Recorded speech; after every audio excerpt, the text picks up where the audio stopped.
In today's video, we are going to be talking about one of the most important parts of no limit hold'em poker that if you do not master, you will fail. And that is starting hand selection. It's important to realize that you get dealt a hand, every single hand you play at the table, and you have to make a decision.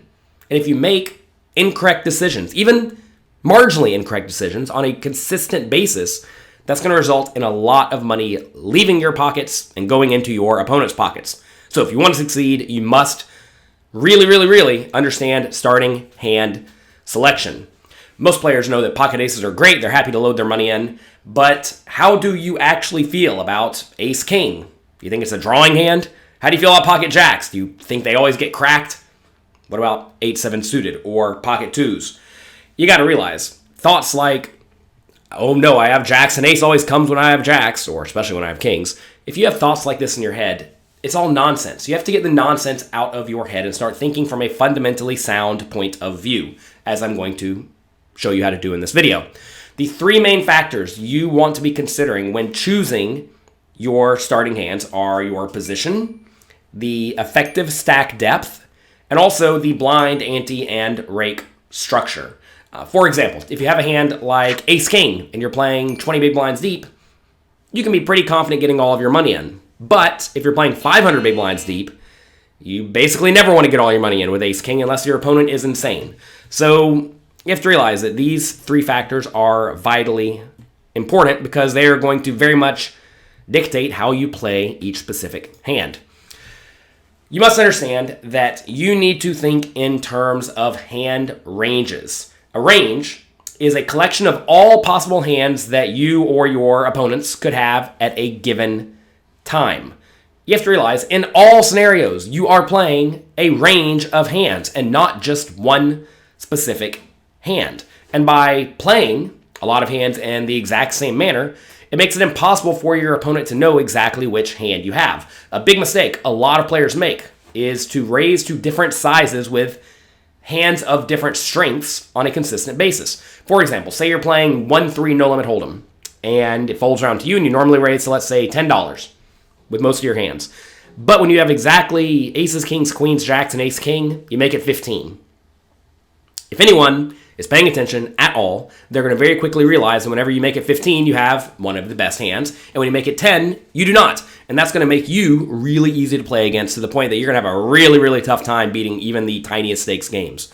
So you want to make sure that you play your range in a way that makes it difficult to play against. So take a look at this scenario. In this hand, it folds around to you in the cutoff, and you raise to $10 with Jack 10 suited. Okay?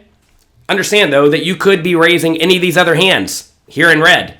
These hands in red are solved using a game theory optimal program, and this is what you should be raising in this scenario in the cutoff, in a cash game, with high rake, with no ante, which we'll be discussing in just a minute. It's important to realize that you could have Jack 10 suited here, as you actually do, but you could also have aces, or pocket nines, or pocket fives, or king 4 suited.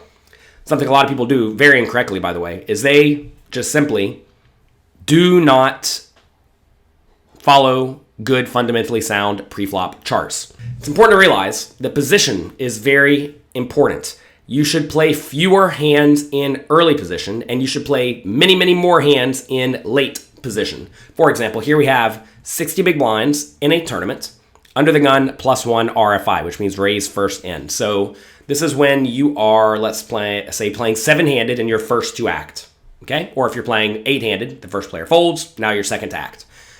These are the hands you should raise when you are 60 big blinds deep. All these hands in red. All the hands in gray should be folded. Now, if you want to raise slightly wider than this, I think it's probably fine.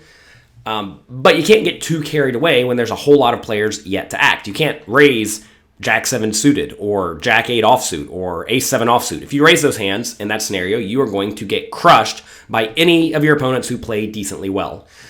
Take a look though, 60 big blinds deep from the button. Now you can raise substantially wider, right? Now a whole lot of suited hands become playable, and like all the ace-x becomes playable, even stuff like king 5 offsuit becomes playable. And in basically all scenarios, as you have better position on your opponents, or as there are fewer players yet to act, you generally get to play wider ranges. So that's something you must fully understand. Also, the stack depth will greatly affect preflop hand selection because different types of hands do better at different stack depths. And in general, with deep stacks, post-flop playability becomes very, very important. Whereas whenever you're playing with a shallower stack, you usually want to have good, strong, big cards that can make a hand like top pair. And the reason for this is because a hand like top pair can very confidently put all the money in when you're playing 15 or 20 big blinds deep, but a hand like top pair, bad kicker, cannot confidently put all the money in when you're playing 60 big blinds deep. So if you take a look at these two charts, these are both under the gun +1 raise first in, except for on this chart we have 60 big blinds, and on this chart we have 15 big blinds. And you can see that when we're playing 60 big blinds deep, the game theory optimal strategy favors more suited connected type hands and fewer big offsuit cards like king jack offsuit, queen jack offsuit, ace nine offsuit, etc. Those hands are not played quite as often or at all whenever you're playing 60 big blinds deep, but they're played way more often when you're playing 15 big blinds deep. And again, this is just because hands like ace nine offsuit, if you're 15 big blinds deep and you make a pair, you're happy to get it in. Not so much 60 big blinds deep. Also, whenever you are playing deeper stacked, whenever you do happen to make a premium hand with your suited connected hands or your ace-x suiteds, you are way more likely to win a lot of chips instead of just winning a few because your opponent has more chips in their stack. So with deeper stacks, post-flop playability becomes more important. With shallower stacks, you're usually going to be favoring big cards. Hello there. Sorry for interrupting, but I wanted to make sure that I give you completely free access to the preflop charts we are using in this video, and many, many more. These charts are the foundation that pretty much every strong, world-class professional poker player uses, and I want to be sure that you do not miss out. You can get the charts right now at pokercoaching.com/charts, or click down there in the description below. Back to the video. Also, the ante structure and the rake structure also affects your starting hand selection. And that's because when there's more money in the pot for you to win, well, you want to fight a little bit harder for it. As a very clear example, in this scenario, we're 80 big blinds deep in a tournament. Say someone raises under the gun +1 and we are in the big blind. In this scenario, we can re-raise the hands in red and call all the hands in green and fold the hands in blue. You may be somewhat surprised to see that when there is an ante in play and there's no rake taken out of each individual pot, you actually get to defend every single suited hand. A lot of people don't do this, and it results in them folding a little bit too often on a very regular basis.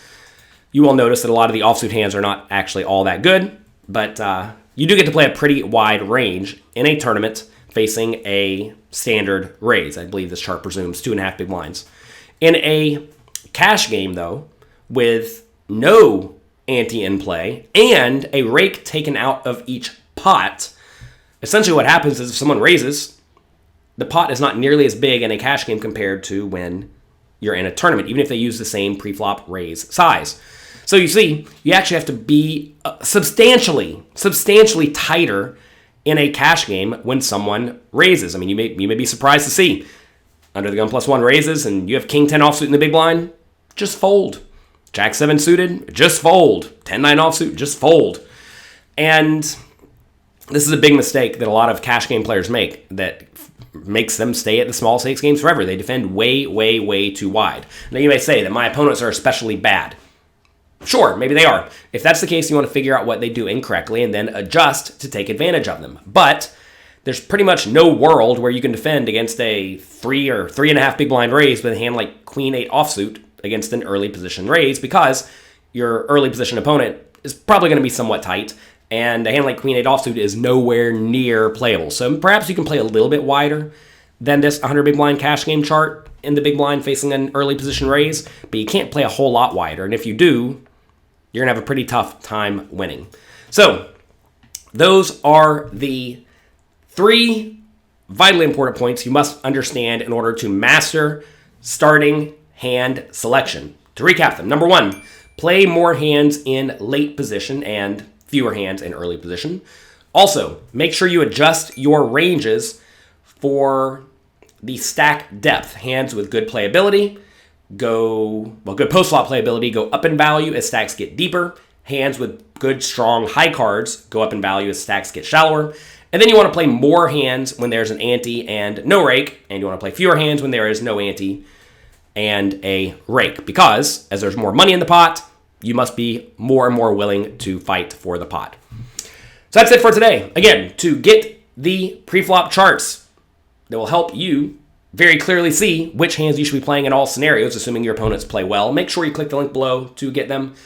That's going to go a long way to helping ensure that you do not make frequent common errors that most of your opponents in most of your games will be making. And if you don't make frequent common errors, you're going to find that you, well, don't lose a whole lot of equity in common spots all the time. Hope you enjoyed this video. If you did, do me a quick favor. Click the like and subscribe buttons also down there below. And I hope you run hot. Talk to you next time.